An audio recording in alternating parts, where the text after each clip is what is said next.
Chapter 18, Union. You who truly wish to consecrate yourself thus to me, and are willing to give your whole life to me, putting aside all personal ideas, hopes, and aims, in order that I may freely and fully express through you my impersonal idea, listen carefully to these words. I have led you through all the experiences of life up to just this point.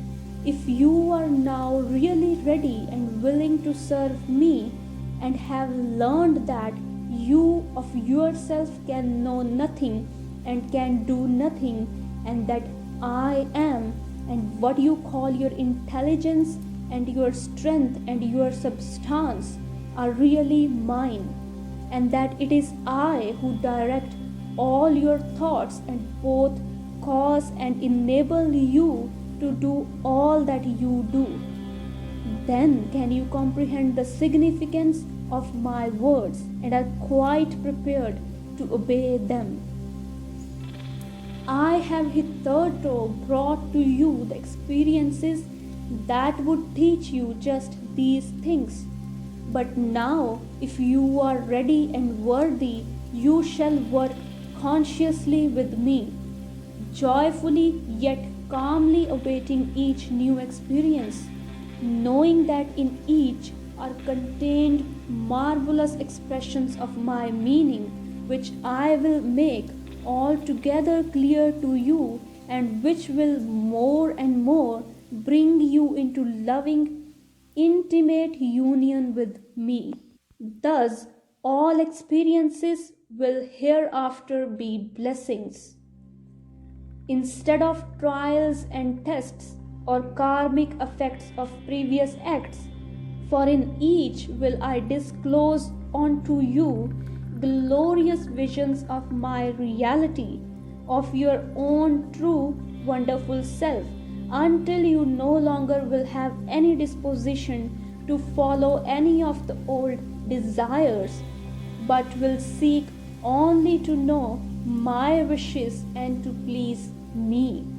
This will manifest in many new ways in your activities, be they what they may. You will care not what the task, but do whatever lies before you, knowing that is what I require, and striving always and only to please me by your impersonal part in the doing, which enables me thus speedily to accomplish my will. In your business even, you will find I am there. In fact, it is I who provide you with such business, whatever it be. Not that in it you can be the success or the failure, or the common plodder you are, nor that you can pile up riches for your descendants, or lose all that you have, or never accumulate any. No, but that through the successes or failure, or lack of ambition or special ability, I may quicken your heart to a realization of me, the impersonal one seated within, inspiring and directing all these things that you do, waiting for you consciously to participate in the true success and accept the real riches I have in store for you.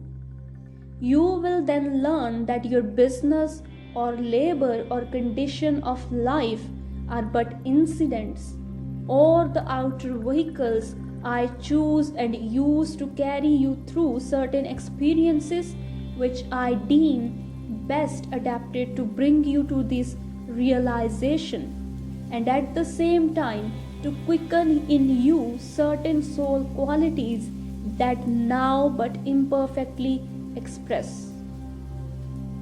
If you can but know me, dwelling thus in your heart, accompanying you to your office, to your shop, to your labor, whatever it be, and will permit me to direct your business and all your ways Verily I say unto you, when you can do this, you will at once become conscious of a new power within you, a power that will flow forth from you as a gentle, kindly sympathy, a true brotherliness, a loving helpfulness to all with whom you come in contact, inspiring them to higher principles of business and of life, creating in them a longing to shed a similar influence within their own circle, a power that will attract to you business, money, friends, and abundance of all things you need, a power that will connect you with the highest realms of thought, enabling you both to vision clearly and to manifest consciously all my impersonal powers and attributes every moment of your life. You will no longer feel any need to go to church or to religious meetings of any kind, or even to read the teachings of my revelations in order to find me and to worship me. Instead, you will turn within and always find me there. And you will be so filled with the joy of communing with and serving me, and of thus worshipping me, that you will care not for any other thing than just to listen to and obey my voice, and to feel the warmth and thrill of my tender love as it fills and surrounds you, and prepares the way and softens the conditions wherever you go and whatever be your work.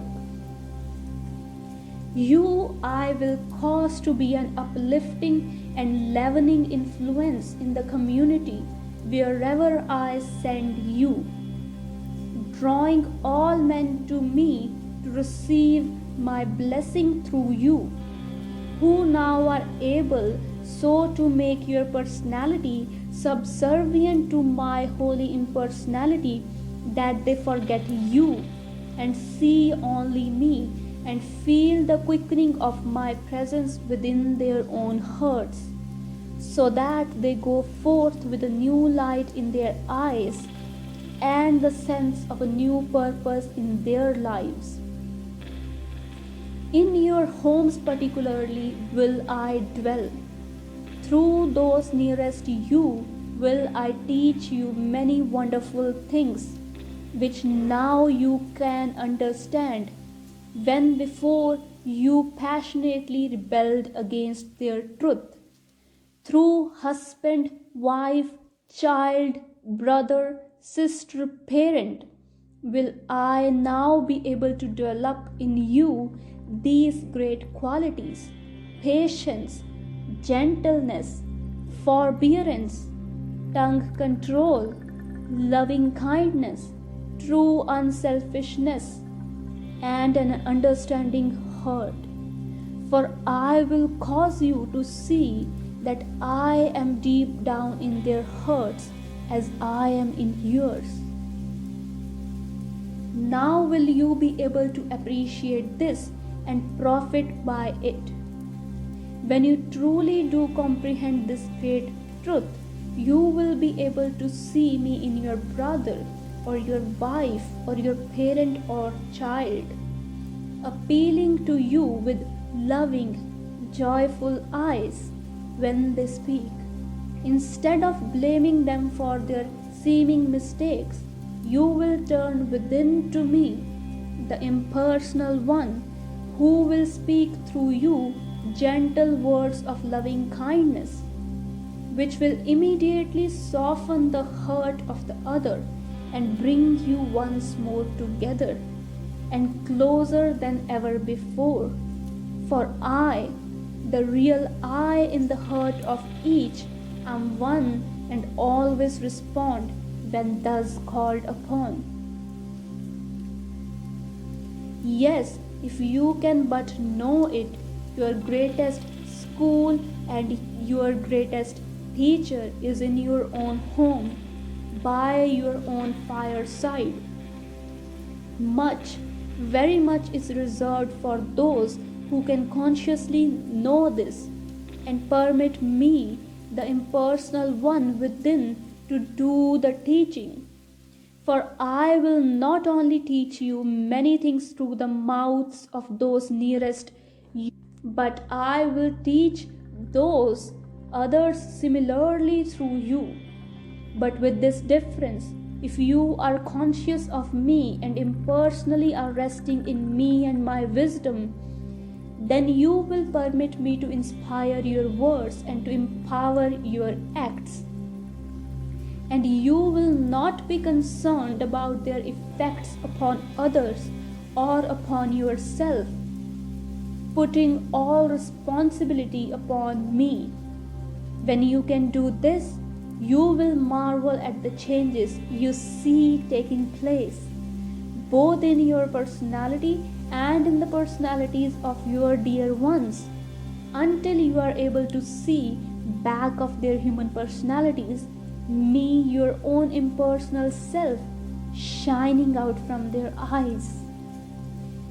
When you can thus see me, then will the heavens be opened onto you, and no more will you see flaws in your brother, or hear inharmony around you, or feel unkindness coming from any other fellow being, for you will know that I, the impersonal one within that other, am the fount for all perfection, of all harmony, of all loving kindness, and wait but for the human personality to make the recognition.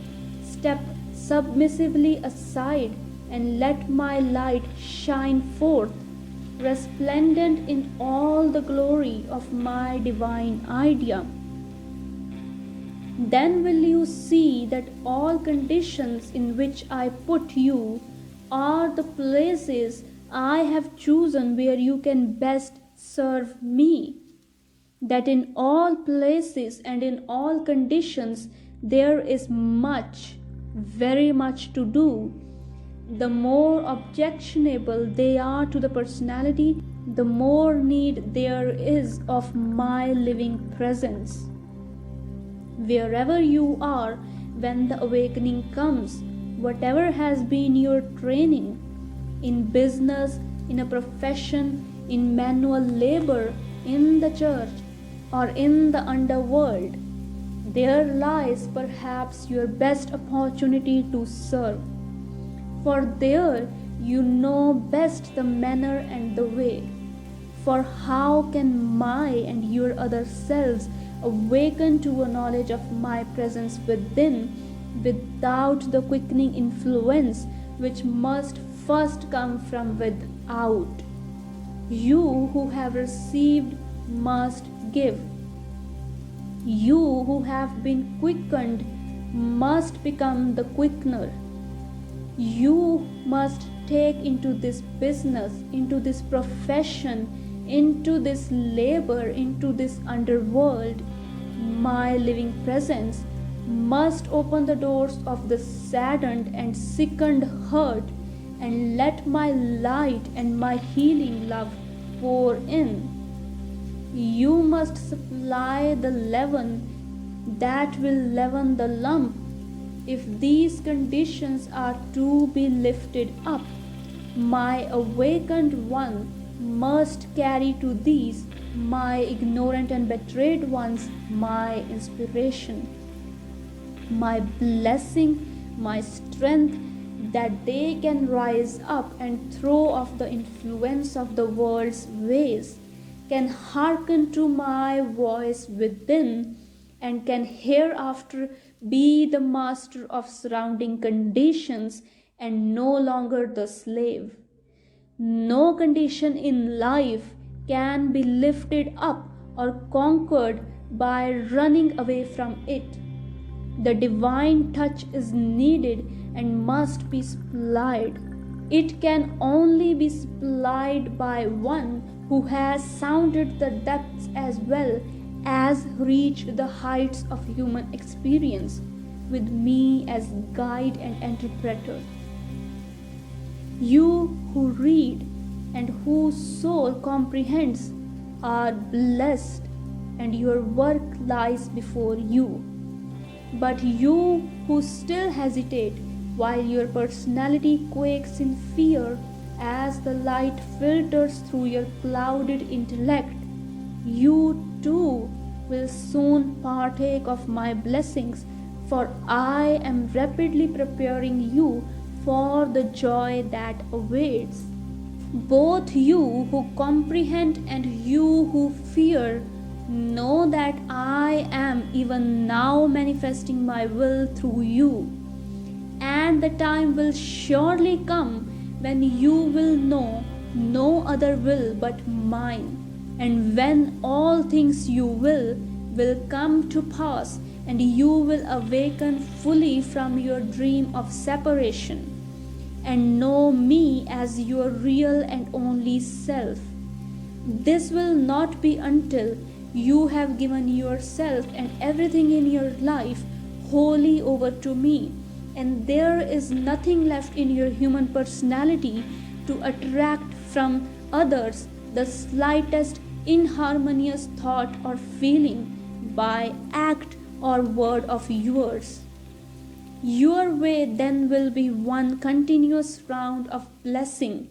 Wherever you go will my light shine and my love radiate forth about you, creating peace, concord, unity.